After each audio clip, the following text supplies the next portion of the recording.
What happened in that hearing wasn't just tense, it was explosive. Representative Pramila Jayapal didn't just challenge FBI Director Kash Patel. She confronted him with his own damn words, his own promises, and the one question that still hasn't been answered.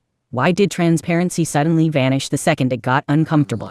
Thank you kindly, Mr. Chairman. And I intervene here only because I want to respond to my friend from North Carolina, who I think starts with the incontrovertible point that it's wrong to prejudge whether this was murder. Then it is equally wrong to prejudge that it's self-defense.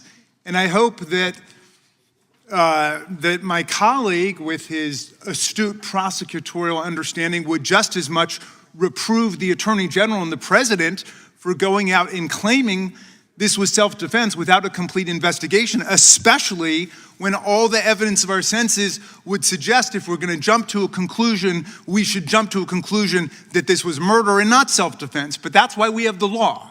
That's why we have a legal process.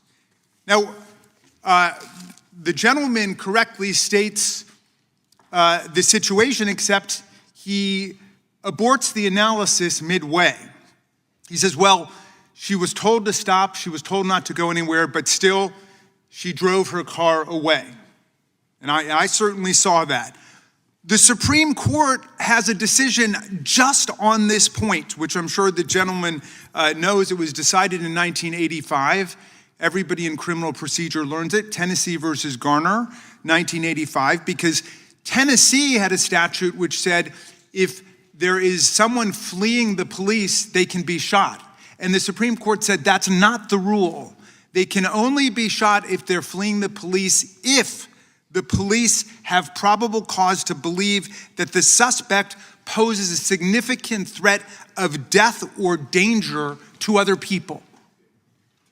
Now, Ms. Good, who's a 37-year-old mom of a 6-year-old boy, now orphaned by ICE, posed no threat to anybody. At least, as far as we can tell, there's no suggestion that she posed a reasonable threat to anybody. That's the legal question. Now, I think our committee should launch an investigation into this. This would be a worthwhile subject for us to get into at this point. But the idea that simply because she disobeyed an order that she can be shot in the face at point blank is wrong. That's not the law in the United States of America. And you know who knows that? Everybody on this side of the aisle who talks about Ashley Babbitt.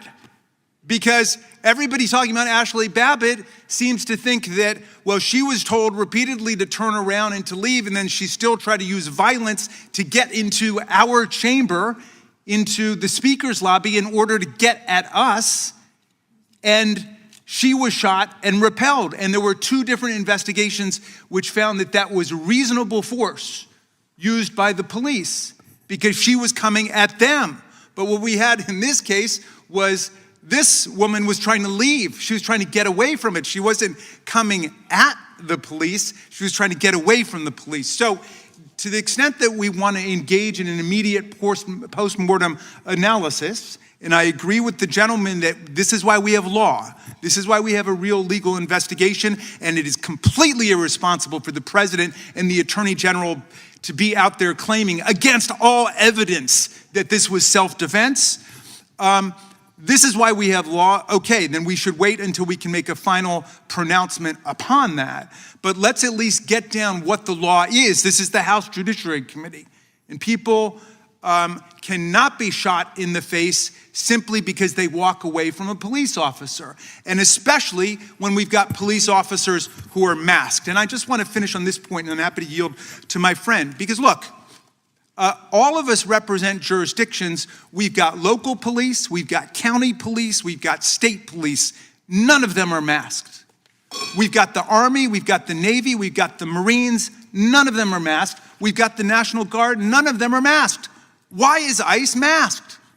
This is what we want to know. Nobody's given us a good answer for this. Now, one suggestion comes from the fact that we have multiple January 6 defendants who are working at the Department of Justice itself, including Ed Martin and Jared Wise. So if they're hiring them at the Department of Justice, presumably they're hiring them at the Homeland Security and ICE, and maybe they don't want them to be identified because, of course, those people were very well video documented on the day of January 6th. There's a lot of suspicion that that's why these people are being masked, and they're not even telling us why they're being masked. But it's precisely this episode which demonstrates why people are afraid of ICE and will try to move away from ICE rather than submit to their order, even when people need to submit to a lawful order of the police. Happy to yield to the gentleman. Well, and just in terms of the masks, I think it goes without saying that there is an element of undue danger when you deal with international criminals. But in regards to the facts of this case, is it not relevant the angle from the officer's perspective? The only angles I've seen have been from hindsight, where the officer was who pulled the trigger, and I'll stipulate it was a tragedy.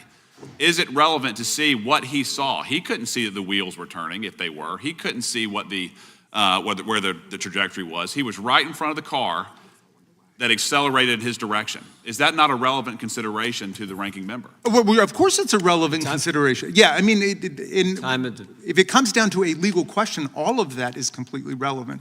But what the administration is saying cuts completely against what we're able to see with our own eyes. Thanks. The time of the gentleman's expired. Jayapal didn't walk in with rumors or hot air. She came locked and loaded with receipts, public statements, interviews, tweets, podcast clips, a crystal clear timeline of what Kash Patel said before he had power and what changed the minute he got it. This line of questioning forces everyone watching to face the hard truth. Credibility isn't lost in one moment. It erodes when words and action stop lining up. Before becoming FBI director, Patel was loud and clear. The Epstein files were being hidden. The so-called Black Book represented massive institutional power, and transparency should be priority one on day one. Even after taking the job, he promised no cover-ups, no missing documents, full disclosure. Those weren't vague comments, they were explicit, repeated assurances. Then came the reversal. By July, the message flipped from "we'll give you everything" to "there's nothing more to see." A memo acknowledged hundreds of gigabytes of material and physical evidence, but concluded no further disclosure was warranted. Jayapal didn't need to speculate on motives. She asked the simple, brutal question: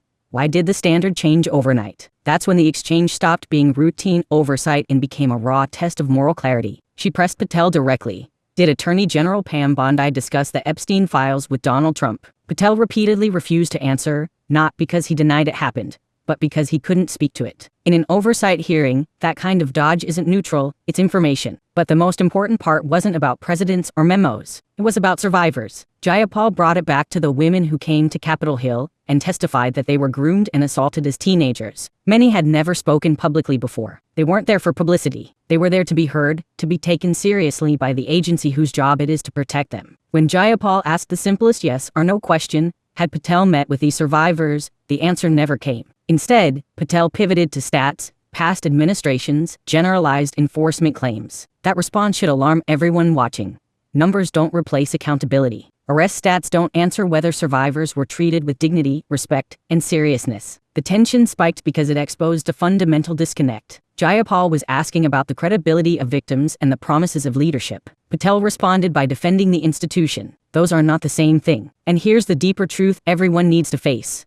Oversight hearings aren't trials. No one was being convicted in that room. But oversight exists to surface contradictions, to force explanations when public trust is on the line. When an official once demanded radical transparency and later argues that disclosure must stop, the burden is on him to explain why. Not with deflections, not with history lessons, but with straight answers. This moment hit so hard because it captured a fear millions of Americans share. Accountability only applies until it threatens power. Survivors are welcomed rhetorically but sidelined procedurally. Institutions meant to protect the vulnerable sometimes close ranks instead. That's why this exchange matters, not because of who yelled louder, but because it revealed how fragile trust becomes when promises dissolve the second they get inconvenient. If you want analysis that slows these moments down, connects the dots, and centers the people who are too often talked over, smash subscribe and stay engaged. Accountability doesn't happen in silence. It happens when people refuse to let contradictions slide.